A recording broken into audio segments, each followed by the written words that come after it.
I grew up in a pretty chaotic home.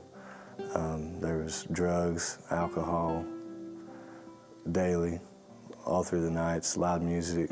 I remember waking up, I was 10, 12 years old, fighting, breaking up fights, fighting knives out of people's hands, trying to fight guns from people, from killing each other.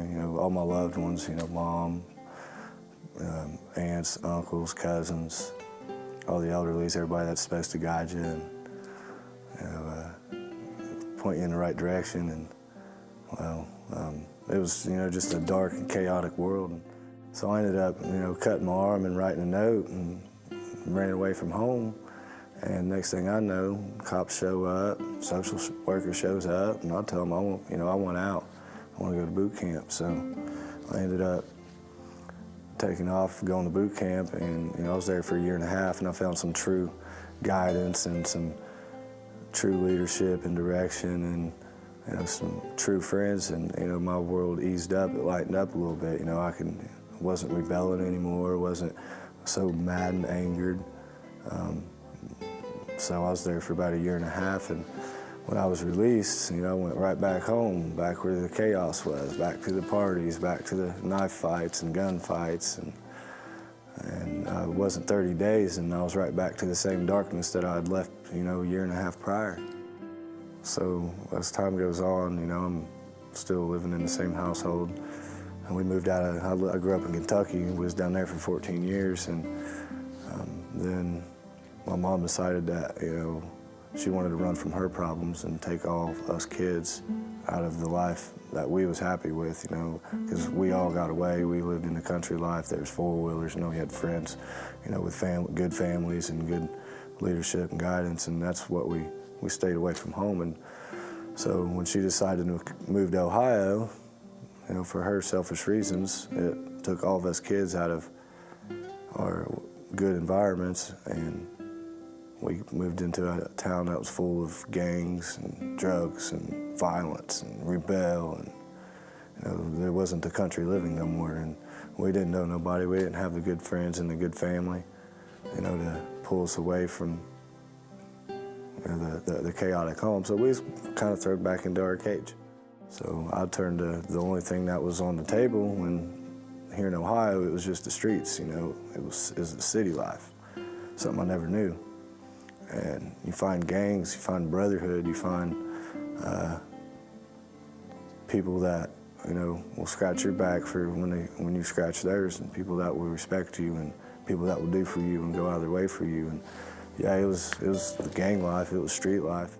You're in this brotherhood, in this gang life for some time, things become normal, and I noticed myself getting reckless and getting careless, and that's when I realized, the cops were, chasing me, and they knew what I was up to. They was hot on my tail.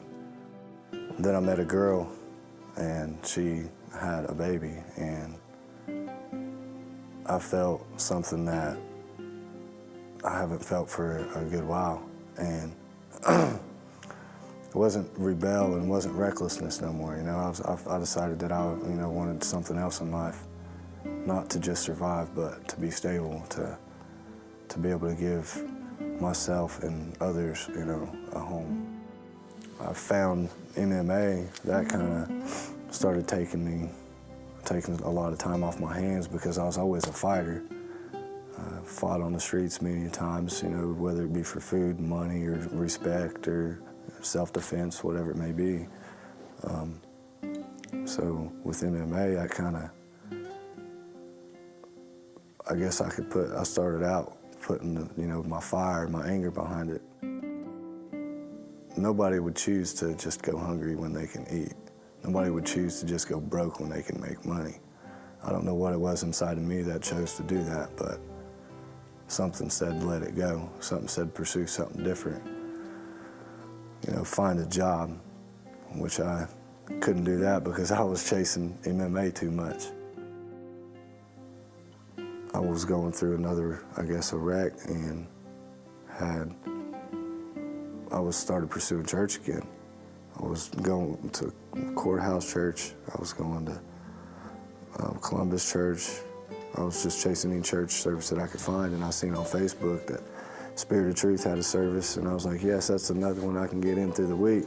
I know I'm gonna figure this out. I've learned enough over the time that I'm gonna get this down and apply it and make something happen, make it for real, make it to last. And so I showed up Thursday nights at Spirit of Truth in Columbus and found an old high school buddy there. And I just thought to myself, if he's here, I should probably be here too, I found Spirit of Truth, and when I come here, I realized that people was trying to water that tree. People was helping my tree grow instead of just take from my tree and break limbs off my tree and try to drought my tree and burn my tree up. That's, you find love, you find pure friends, pure family.